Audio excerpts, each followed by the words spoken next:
The elevator doors slid shut with a soft chime, trapping me in the small space with him, Kong Min-jun, the grumpy CEO who had just turned my life upside down. His storm gray eyes stayed fixed on the floor numbers, but I could feel his presence like heat against my skin. The air felt heavy, too close, and when he finally spoke, his deep, calm voice sent shivers down my spine. I hated him. I hated how close he stood. I hated that my heart was beating so fast I could barely breathe. Welcome to Jade Lantern Stories. If you love fiery enemies to lovers' romance, steamy drama, and powerful CEOs who secretly have a soft side, hit subscribe right now and turn on notifications. You don't want to miss this ride. I never thought signing my name on a piece of paper could change my whole life. But there I was, sitting in a cold boardroom in Seoul, a pen in my hand, my heart pounding like a drum in my chest. My father's company was drowning in debt. The factory workers had not been paid in 2 months. My younger brother had stopped going to school because we could no longer afford the fees. And my father, he looked like a ghost every morning, his shoulders bent, his eyes sunken. When the lawyer told me there was a way to save everything, I didn't even hesitate. They said I only had to sign a partnership contract. No one mentioned marriage. No one told me I would be tied to a man I didn't even know. The moment I signed, the doors opened and he walked in. Kong Min-jun, CEO. He was taller than I expected, at least 6 feet 2 inches, and his presence filled the room like a storm about to break. He wore a dark gray suit that looked more expensive than my entire apartment. His black hair was styled back perfectly, and his storm gray eyes locked on me with a kind of look that made my skin tingle. "So this is her," he said, his deep voice low and calm but sharp enough to cut. "The one who signed without reading." He'd shot up my neck. "Excuse me," I snapped, standing up so fast the chair screeched against the floor. He barely blinked. "You should have been more careful. Marriage is not a game, Miss Okafor." My heart skipped. Marriage? I looked at the lawyer, then back at him. "Wait, what did you just say?" Min-jun slid a folder across the table. The bold black letters at the top made my stomach drop. Marriage contract. I grabbed the paper with trembling hands. "This must be a mistake," I said. "I didn't agree to this." "You did," he said simply, sliding his hands into his pockets. His calmness only made me angrier. "I was told this was a business deal." His lips curved slightly, but it wasn't a smile. "It is. Our marriage keeps your family's company alive and my company's reputation clean. You should be thanking me." My blood boiled. "Thanking you? You tricked me." For a moment, something flashed in his gray eyes, but it disappeared so fast I wondered if I imagined it. He stepped closer, his voice dropping. "Do you want your father's company saved or not?" Froze. My father. My brother. The workers. Their faces flashed in my mind. I clenched my fists so hard my nails dug into my palm. "Fine," I spat out. "But don't think I'll play the obedient little wife for you."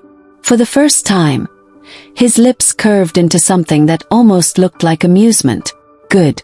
I don't need obedient. I need someone who can keep up."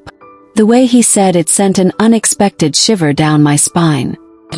The boardroom air felt heavy, so when we finally left, I breathed like I had been holding my breath the entire time. But then came the elevator. The silver doors closed, and I suddenly realized it was just the two of us. The air felt warmer, closer. I could hear my own heartbeat. He stood on the other side, hands still in his pockets, staring at the glowing floor numbers. I told myself not to look at him, but my traitor eyes slid over anyway. His profile was unfairly perfect, sharp jawline, smooth skin, broad shoulders filling his suit. "Stop it, Amara. This man just trapped you." "You're quiet," he said, his deep voice echoing softly in the metal box. "Maybe I don't want to talk to you," I said, staring at my reflection in the shiny doors. He turned his head slowly, his gray eyes locking on me. "You're angry." "No," I said, crossing my arms. "I'm furious." Instead of looking sorry, he stepped closer, just one step, but it felt like the space shrank to nothing. "Good," he said, his voice lower, rougher. "I prefer honesty." My throat went dry. I hated how close he was. I hated how his scent, clean, expensive, with a hint of something warm like sandalwood, wrapped around me and made my chest feel tight. "Stay on your side of the elevator," I said, but my voice came out softer than I wanted. He tilted his head slightly, his lips curving. "Why? Does it bother you?" "Well, maybe." Before I could answer, the elevator dinged. The doors slid open, and I rushed out, my heels clicking too loud against the marble floor. I didn't look back. When I finally reached my hotel room later that night, I locked the door and pressed my back against it. My heart was still racing. I should have been furious, I was furious, but the memory of those storm-gray eyes wouldn't leave me. I hated him. I hated how calm he was, how sure of himself. And most of all, I hated how, for just a moment, I had wanted him to step closer. Moving into the shared penthouse felt like stepping into enemy territory. The building was too quiet, too polished. Every step I took echoed against the marble floors, and the giant crystal chandelier in the lobby almost mocked me, as if to say, "You don't belong here." Min-jun walked ahead of me, his long legs eating up the space between the elevator and the penthouse door. I had to jog a little to keep up, which annoyed me even more. "Slow down," I muttered under my breath. He glanced back with one raised brow. "We're almost there. Keep up, Amara." My jaw clenched. The way he said my name sounded like both a warning and a dare. When we reached the penthouse, he pressed his thumb against the fingerprint lock, and the door clicked open. The place was breathtaking. White marble floors, floor-to-ceiling windows showing the Seoul skyline, soft golden lights hanging from the ceiling. It smelled faintly of leather and expensive cologne. But my first thought wasn't wow. It was cold. Everything was too neat, too perfect. No flowers, no warmth, no sign that a human being actually lived here. "This is home now," Min-jun said simply, stepping inside and loosening his tie. "Home." I scoffed. "This feels like a showroom. Where's the couch? Where are the blankets? Where's color?" He gave me a look over his shoulder, his storm-gray eyes cool. "I don't like clutter." "Clutter?" Gasp. "You mean personality. Life." He ignored me and walked toward the master bedroom. I followed because I refused to be left behind. When he opened the walk-in closet, my eyes nearly popped. It was huge, bigger than my entire bedroom back home, lined with his neatly arranged suits, shirts, and shoes, each spaced like they were in a store display. He turned slightly. "You can take the left side." "The left side," I repeated. "What about half?" "This is half," he said, and I could swear there was the tiniest hint of a smirk on his lips. I crossed my arms. "No way. I have clothes too. You can send the rest to storage." I glared at him. "This is war." His smirk widened just enough to make my heart skip. "Then fight me." The first week was pure chaos. We clashed over everything. He liked his kitchen spotless and quiet. I liked playing music while I cooked. He liked black coffee with no sugar. I liked mine sweet enough to make him wince. He liked waking up at 5 a.m. sharp. I liked sleeping until the sun hit my face. And the closet war escalated. One morning, I moved some of his suits to the guest room to make space for my dresses. That night, I came home to find them neatly back where they had been, and my dresses hanging in the guest room. I nearly screamed. When I confronted him, he just sipped his whiskey and said, "Order must be maintained." Order. Then came the schedule. I woke up one morning to find a sleek leather-bound planner sitting on the kitchen counter with my name on it. Inside was a full weekly schedule. My work hours, my breakfast window, my gym slot, even a list of charity events and dinners I was apparently supposed to attend with him. I stormed into his office, waving the planner like a weapon. "What is this?" He didn't even look up from his laptop. "Your schedule." "My schedule." I slammed the planner down on his desk. You don't get to control my life." He finally looked at me, his eyes steady and calm, which only made my blood boil hotter. "It's not control. It's organization. It's controlling," shouted. "You signed a contract, Amara," he said, leaning back in his chair. "Part of that is attending public events as my wife. The shareholders expect it. I don't care what they expect." His jaw tightened. For a moment, silence stretched between us. Then, in a softer tone, he said, "I know you feel trapped, but this is temporary. Do your part, and you'll get your freedom when this ends." Something about the way he said it, like he wasn't happy about that last part, made my chest ache for reasons I didn't understand. The rainstorm happened 3 days later. I had been out late, working on a presentation for my father's company. By the time I stepped outside, the sky had opened up. Rain poured down in sheets, drenching me before I even reached the curb. By the time I got to the penthouse, I was soaked to the bone, my hair sticking to my face, my heels squelching with every step. When the elevator opened, Min Jun was standing there in the hallway, phone in hand. He froze when he saw me. "You look like a drowned cat," he said. His voice flat but his eyes narrowing with something I couldn't name. "Nice to see you too," I muttered, brushing past him. He followed me inside, grabbed a towel from the bathroom and held it out. I stared at it. "Thanks." As I took it from him, he said in that maddeningly calm voice, "Next time, take an umbrella." I spun around. "Oh, thank you, Mr. Obvious. Why didn't I think of that?" He stepped closer, his expression sharp. "I'm serious, Amara. You could get sick." Something in his tone made my anger fizzle. He sounded worried. I blinked, my chest suddenly too tight. "I'm fine," I whispered. But he kept looking at me for a long moment before turning away. That night I couldn't sleep. I wandered into the hallway and stopped when I heard his voice coming from his office. "I know she's stubborn," he was saying, his voice low, rougher than usual. "But she's mine now. She'll come around." My heart slammed against my ribs. Why did that one word make my stomach twist? Why did it make my throat go dry? I tiptoed back to my room and lay awake for hours, staring at the ceiling. I told myself I was angry, but deep down I knew the truth. I wasn't just angry. I was afraid of what was happening to me.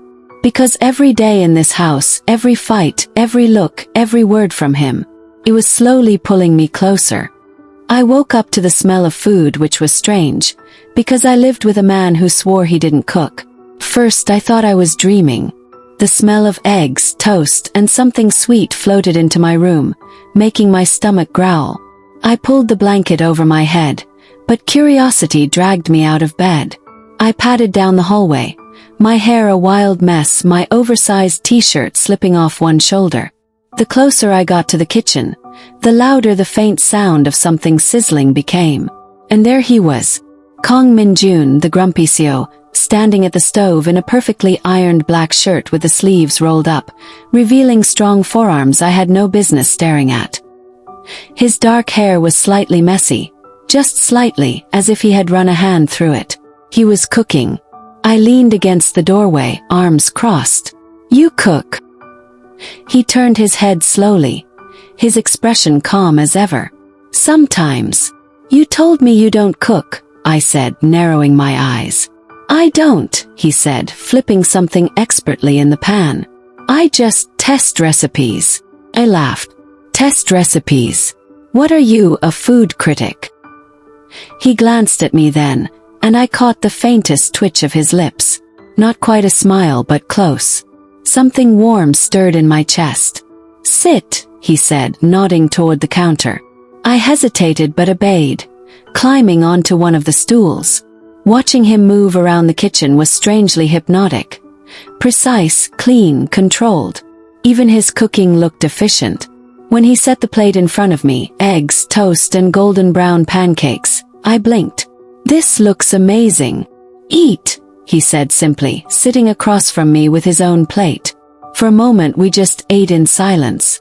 The food was good. Really good. You know, I said after a bite, for someone who doesn't cook, you're kind of great at it. His gray eyes met mine briefly before he looked back at his plate. Don't get used to it. But I saw it. That small, quiet smile he tried to hide. And my heart, traitor that it was, skipped a beat. Later that week we went to the gala. It was my first big event since moving into the penthouse, and I felt nervous as soon as we stepped out of the car. The hall was massive, full of glittering chandeliers and people dressed in designer clothes. I clutched my clutch purse a little too tightly.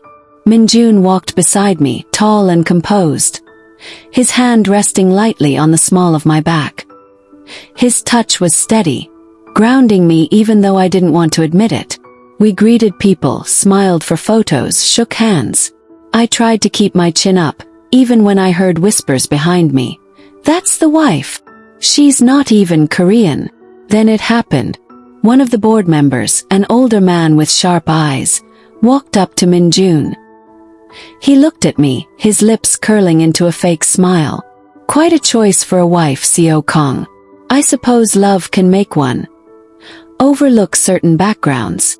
My chest tightened. The insult hit hard. I knew what he meant. I opened my mouth to reply, but before I could, Minjun's voice cut through the air, colder than ice.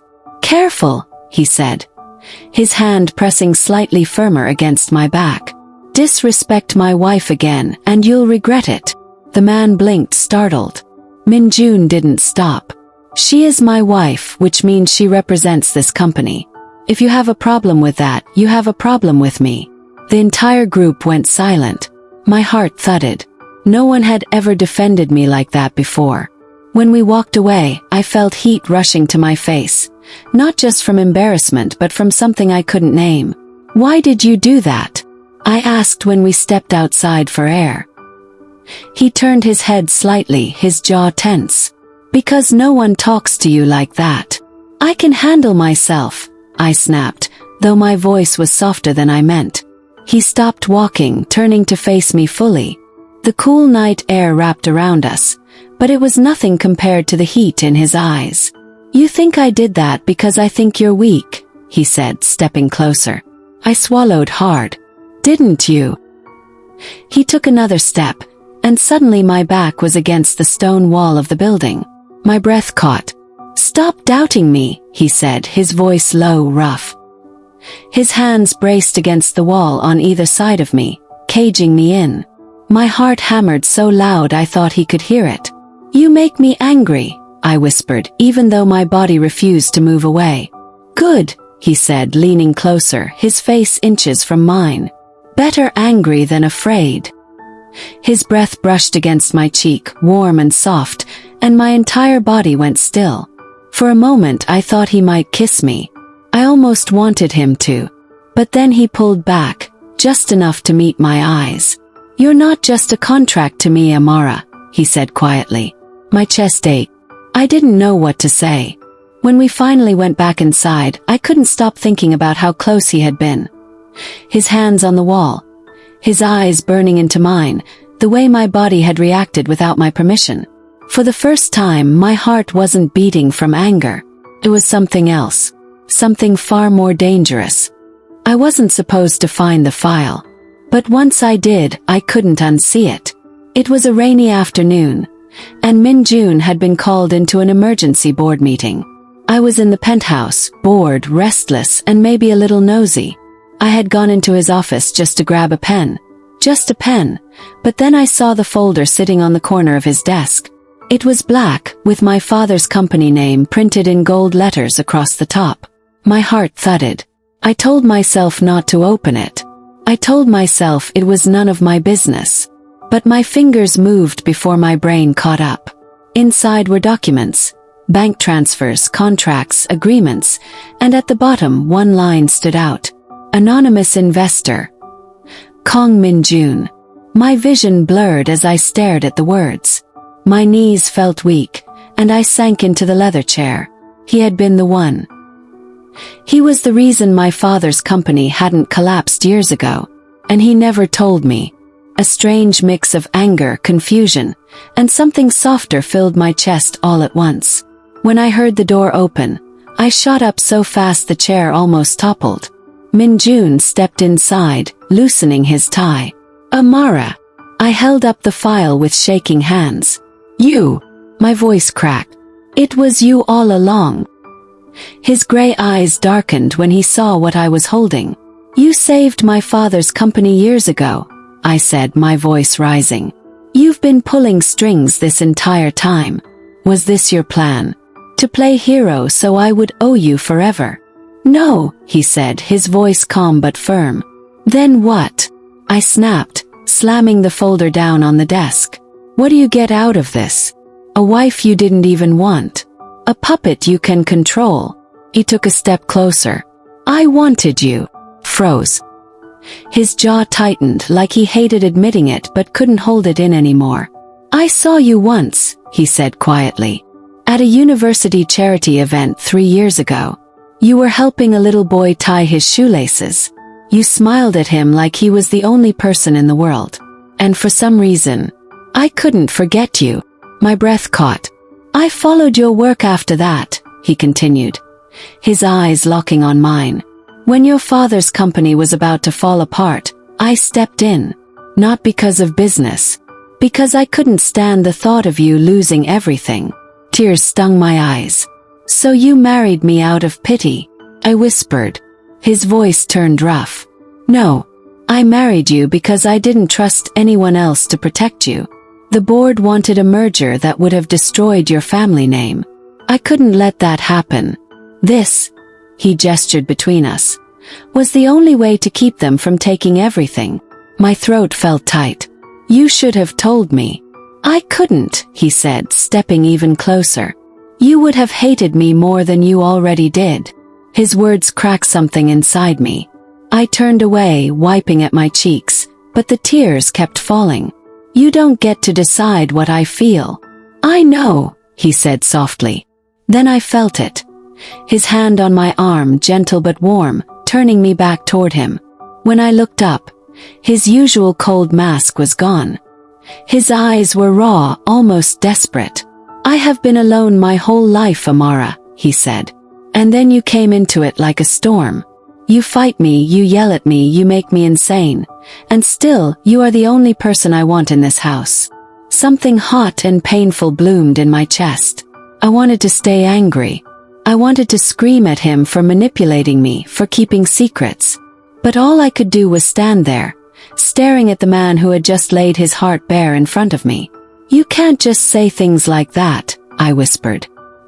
His hand slid from my arm to my cheek, his thumb brushing away a tear. Why not? It's the truth. My breath came out shaky. You make me crazy. His lips curved just slightly. Good. You make me crazy too. We stood there, so close I could feel the heat coming off him. For a moment the office felt too small, too quiet. My heart pounded so loud I thought he could hear it. When he leaned in just a little, I didn't move. I didn't kiss him either. But for the first time I didn't want to run. That night, I lay awake in bed, staring at the ceiling. I should have felt relieved to know the truth. But instead I felt shaken, like the ground had shifted beneath me. Because now I saw him differently. Not just the cold CEO who had trapped me in this marriage, but the lonely man who had loved me silently for years. And that scared me more than anything else. Because I wasn't sure how much longer I could keep my heart from falling. The boardroom never felt this hot, and it had nothing to do with the temperature. I sat at the long table, my hands clenched together so tight my knuckles turned white. The air was thick with tension, heavy with the sound of murmuring voices and shuffling papers. The board members had been talking for over an hour, and every word felt like another dagger aimed straight at me. She doesn't belong here. She's not fit to represent the company. This marriage was a mistake from the start. Their voices echoed in my ears until I could barely breathe. Min-jun sat at the head of the table, calm and quiet, but I could see the muscle ticking in his jaw. He hadn't spoken yet, and it was driving me crazy. Finally, one of the older men slammed a file on the table. This contract marriage ends today. Kong Min-jun, we expect you to sign the annulment papers by the end of the week. My heart dropped.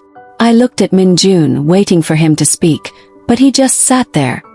His storm gray eyes unreadable. So this was it. After everything we'd been through, the fights, the late-night arguments, the strange moments of tenderness, it was all going to end like this. I stood up, ready to defend myself even if no one would listen. I may not have been born here, I said, my voice shaking, but I have done everything you asked of me. I've shown up at your events, smiled for your cameras, followed every rule you put in front of me. If that's still not enough, then maybe nothing ever will be. A few people looked uncomfortable. Most didn't care. Miss Okafor. The chairman started but he didn't finish.